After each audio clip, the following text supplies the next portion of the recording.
were cordial when I first started dating her son. Then she found out I was pregnant by him. So that's where our problems come in at. So let me tell you about Father's Day. On Sunday, I was on FaceTime with my daughter's godmom, because I know how it is. When me and her around each other, it's never nothing good. Why did you even bother going? I don't get it. So you're here, you guys have had restraining orders against each other, you don't get along, so why did you go? It's Father's Day, you understand? So it's like, okay. Sounds like a really great event happened next. So you're sitting there and you're playing on your phone, and then what happened? She slapped my phone out my hand. So I just started laughing. I said, don't touch my phone. I get up.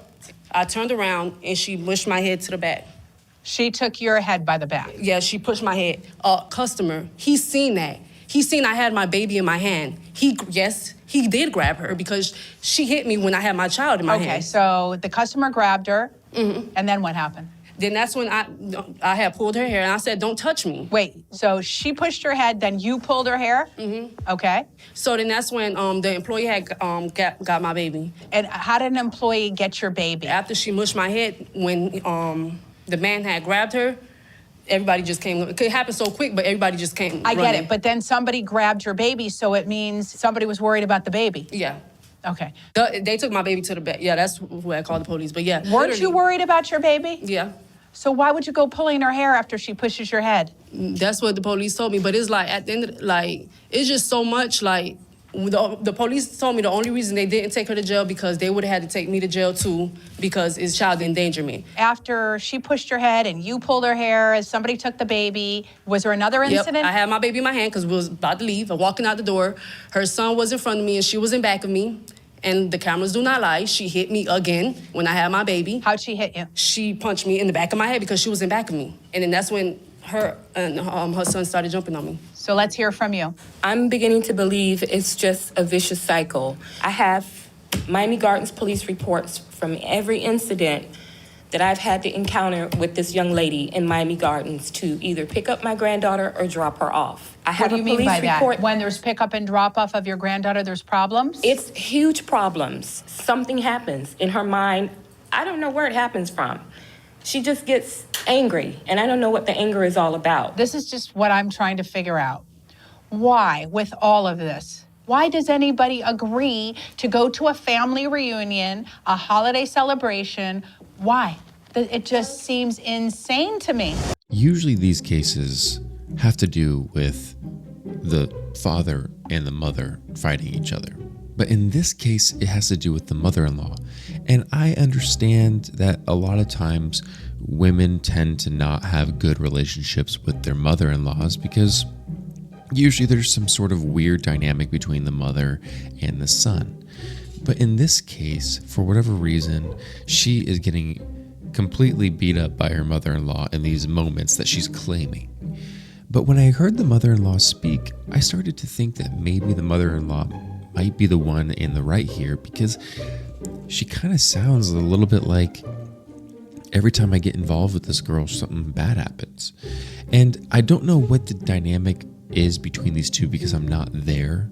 But if you guys are constantly getting in altercations with each other, perhaps maybe you just get separated and just never see each other ever again.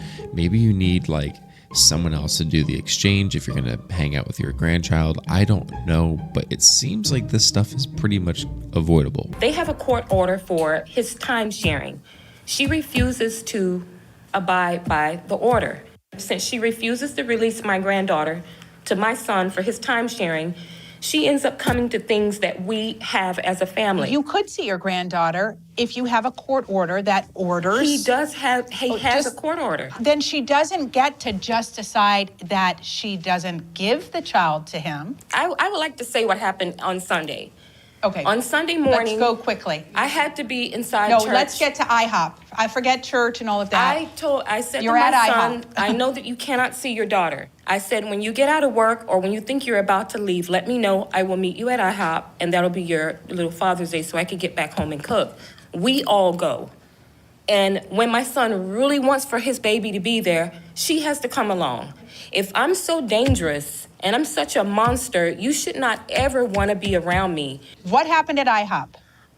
Before we even left for IHOP. Nope. What happened at IHOP? IHOP, we're sitting at the table. And my son already knows that she's on a rant. He has his earphones in his ear. I said, what are you doing? And he texts me that she's saying things about us and I don't want to hear it. I said, what is this all about? What is with all this anger and this bitterness? So we get my food and it's packed in the bag and we're getting ready to leave. She gets right here in my face and I did this and I did my arm. I'm sure I did push her or whatever, and that was the end. There was a guy and his girlfriend sitting, I guess, on the other side, and he came and he had my arms like this. He says, no, she has a baby. And as I turned to talk to him, she went and pulled hair. I said, I don't care, pull the hair. I don't care anything about that, but why was there a need to touch me at that point? So we're getting ready to walk out of the restaurant. My son sees that this guy is holding me, and he says to him, hey, let go of my mom. And they had a few words.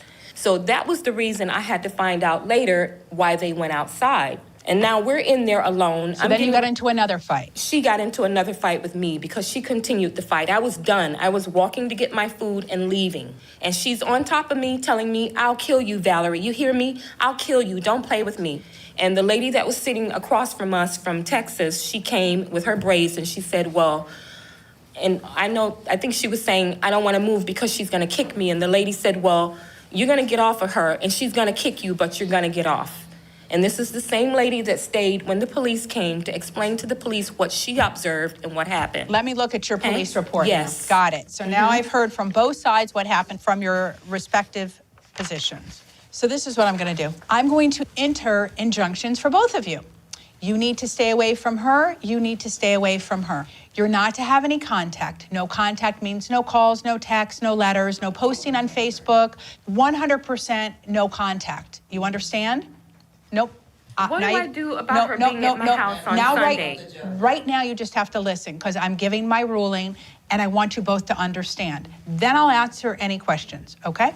You have to be 500 feet away from each other at all times. You understand? Yes. We're going to give you the order. It's going to be in force and effect for a period of 10 years. If you feel you need an extension past that point, you have to come back to court before it expires. Okay. Questions? Questions? Yes. What? I wrote you last year to try to get this extended in September, and it was dismissed because they were in family court. It was about her coming to the house, and it got to the point where management was involved. Are you That's why I talking about filed something that happened a year ago? This Yes. is why we're here. Yes, exactly. I just This is why we're entered here. an injunction. You have one now. She can't be near you. Do you understand?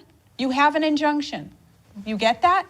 I wanted the injunction last year, or Well, we I would not can't be help you here. about what you wanted last This year. is I wanted why to get a we're car here, for Christmas right here. last year. That's But all we're I'm here saying. today on today's case, okay? I understand that. And you got what you came for. Okay. You have a 10-year injunction that she can't have any contact with you. You understand? Okay, because I don't contact her at all for anything, ever. I don't go Can we anywhere do around this? her. Can we my all do God. this? Because now I'm getting just- frustrated. You see? I just want everybody to take a deep breath, including me. Let's all I'm take a good. deep breath, okay? Now you're done. You have your order. Have a seat outside. We'll bring you your order, okay? Yes. Thank you. This is just not fair. So I don't understand why mom here was getting so upset.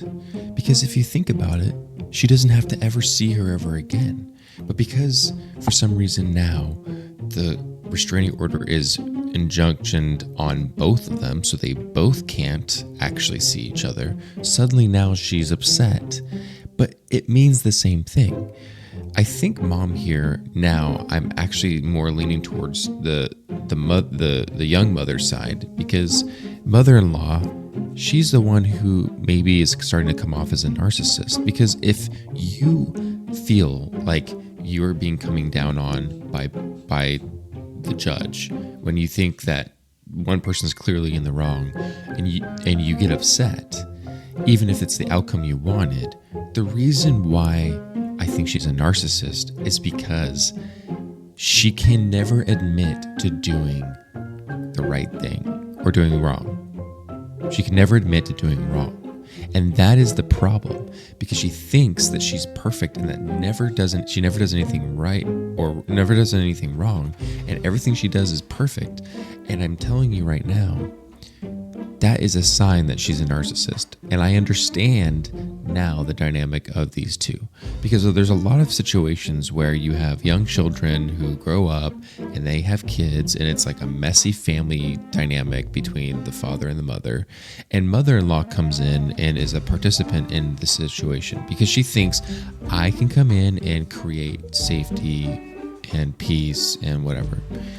But a lot of times that mother-in-law is actually diving in because she's a control freak and a narcissist and wants everything to be done through her own worldview and lens. And if anything goes up against her, or if anything comes off like as if she could potentially be doing something wrong, she suddenly sends out the spikes and everything is just like crazy. So I want to know about this situation, guys, from you. I want to hear your thoughts. Tell me what you think about this. Whose side are you on? Are you on mother-in-law's side, or are you on young mother's side? I want to know.